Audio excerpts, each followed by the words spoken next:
Para você, que significado tem a Bíblia? Que grau de importância ela tem para você?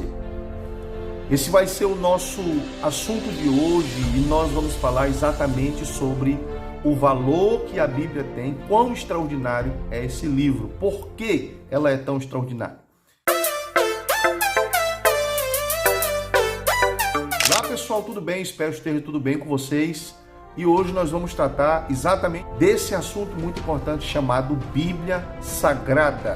Mas antes de irmos para o nosso conteúdo, eu peço que você, se não é inscrito, aproveita, já se inscreve, ativa o sino das notificações e deixa aquele like para nos ajudar, tá bom?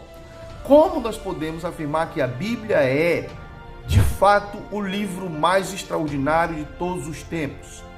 Em primeiro lugar, porque contém a sabedoria do Deus Criador e revela aos homens.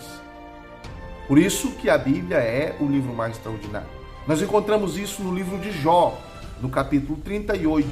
Vamos ler a partir do versículo 4, que diz assim: Onde estavas tu, referindo-se a Jó, quando eu fundava a terra? Faz-me saber se tu tens inteligência. Quem lhe pôs as medidas, se é que o sabes? Quem estendeu sobre ela o cordel? Sobre que estão fundadas as suas bases? Ou quem assentou a sua pedra de esquina? Quando as estrelas da alva juntas alegremente cantavam, e todos os filhos de Deus jubilavam? Ou quem encerrou o mar com portas, quando este rompeu e saiu da madre? Quando eu pus as nuvens por sua vestidura, e a escuridão por fixa? Quando eu lhe tracei limites e lhe pus portas e ferrolhos, e disse: até aqui virás, e não mais adiante, e aqui se parará o orgulho das tuas ondas. Salmo 147, do versículo 3 e 4, diz assim: Sara os quebrantados de coração, e lhes ata as feridas, conta o número das estrelas, chamas a todas pelo seu nome. Ou seja, a sabedoria de Deus é tão extraordinária que não há limite para o seu conhecimento. Os cientistas descobriram que existe aproximadamente 200 milhões de galáxias. E saindo da Terra na velocidade de 140 mil anos-luz, ia chegar em uma galáxia que tem aproximadamente 3 trilhões de estrelas. E Deus aqui nesse salmo está dizendo que ele conta cada uma delas pelo nome. Jesus disse em Lucas capítulo 12 que Deus conta cada cabelo da cabeça de cada ser humano. Ou seja, o conhecimento de Deus é infinito.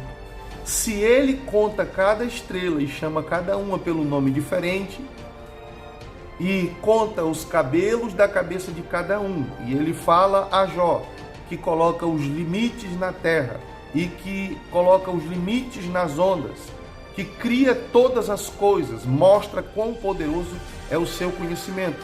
Aqui nós vemos porque a Bíblia é esse livro extraordinário, porque revela o conhecimento desse Deus poderoso e passa ao ser humano. Em segundo lugar, porque nela contém profecias que se cumpriram, outras que estão se cumprindo e outras que irão se cumprir.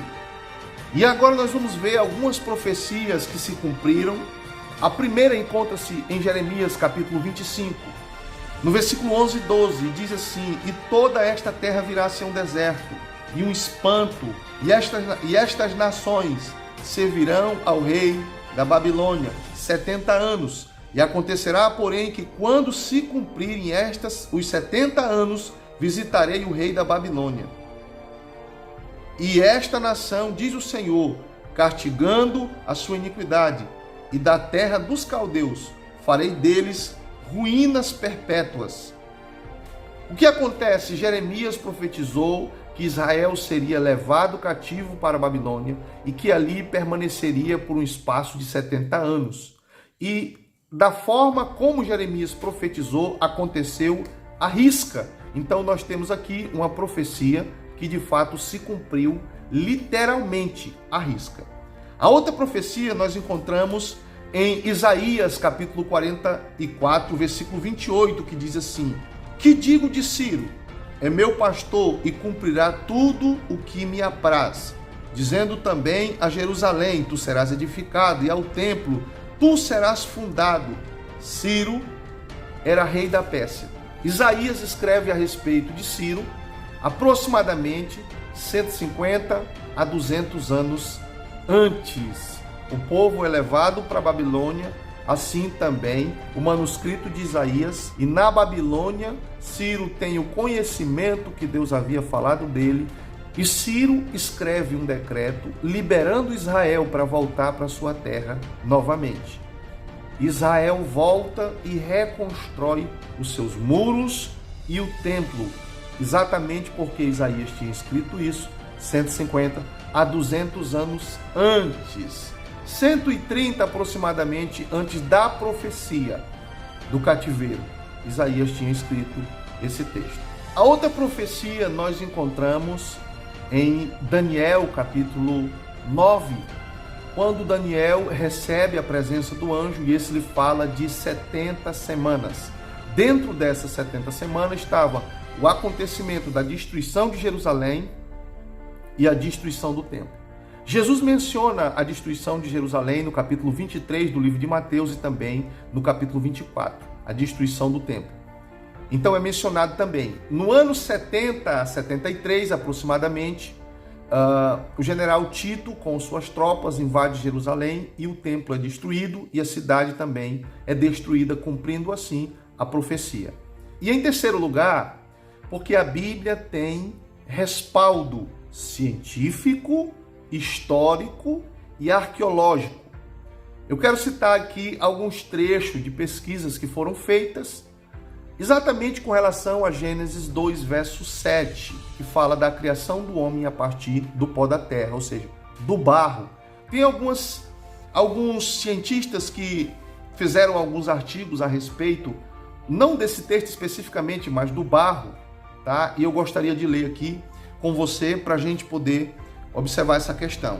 Diz assim: o químico doutor Edwin Emery Slosson, 1865 a 1929, se surpreendeu ao constatar a coerência da afirmação bíblica, ao encontrar uma precisão química entre os elementos presentes no barro e o corpo humano. Disse ele, abre aspas, no pó da terra há 16 elementos químicos diferentes e no corpo humano há esses mesmos 16 elementos químicos. Ou seja, esse químico se surpreendeu com o texto bíblico ao fazer essa comparação dos elementos que tinham na terra com os elementos no corpo do ser humano. Um outro estudo realizado em 2013 diz assim, que há alguns tipos de argila que facilitaram a geração espontânea de vida, moléculas orgânicas. Da matéria inanimada há supostos milhões de anos. A argila contém uma série de minerais, tais como alumínio, silício e oxigênio. E sua composição forma uma substância chamada hidrogel. Esse polímero facilitaria a síntese de proteínas, DNA e demais componentes que tornam uma célula viva.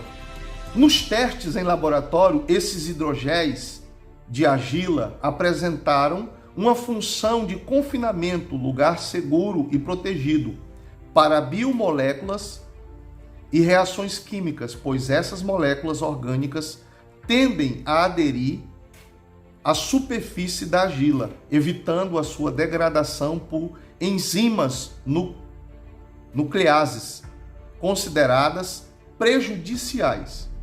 Há ainda outra pesquisa feita em 2003 e foi publicada na revista Science, e sugeriu que, tal como é o relato da Bíblia, a vida na Terra possivelmente tenha surgido do barro. Cientistas afirmam ter conseguido reunir elementos do barro que são fundamentais no processo inicial de formação biológica, entre eles uma substância chamada montmorillonite, que participa da formação de depósitos gordurosos e ajuda as células a compor a matéria genético chamado RNA, ácido ribonucleico, indispensável para a origem da vida. Como você viu, são matérias que de fato apontam para essa confirmação bíblica, dizendo que os mesmos elementos que estão na Terra são encontrados no organismo do ser humano. Tem um biólogo chamado Dr. Kevin Lee Griffith. Em um dos seus artigos, intitulado A Composição Elementar da Vida, classificou 26 elementos diferentes daquele primeiro cientista, que comprovou 16. Esse aqui, ele constatou 26 elementos químicos do solo que também estão presentes em quantidade variável na composição do corpo humano. Cientistas de Brigham e do Hospital da Mulher em Boston fizeram uma pesquisa também e descobriram o seguinte: as experiências com células troncos descobriram que utiliza nanoplaquetas de silicato sintético, ou em termos leigos, plaquinhas de argila como base de cultura de células tronco, induz essa célula a se transformarem em tecido ósseo. Isso mesmo, células troncos mais barro igual a osso. Então nós vemos o quanto a ciência está confirmando o que a Bíblia já havia revelado. É por esse motivo que a Bíblia é um livro extraordinário. Em segundo lugar, historicamente falando, a Bíblia, ela é o livro que mais tem cópias. Existe aproximadamente 5.800 cópias do Novo Testamento sobre a vida de Jesus. São muitos manuscritos, muitas cópias feitas. Não estou falando cópias das casas publicadoras, não estou falando isso. Eu estou falando cópias de manuscritos encontrados. E a arqueologia também comprova as veracidades da Bíblia Sagrada. Nós encontramos essa confirmação nos manuscritos de Qumran, em 1947, que foram encontrados na região do Mar Morto, que foram encontrados em cavernas. E textos que confirmam, como por exemplo o livro de Isaías.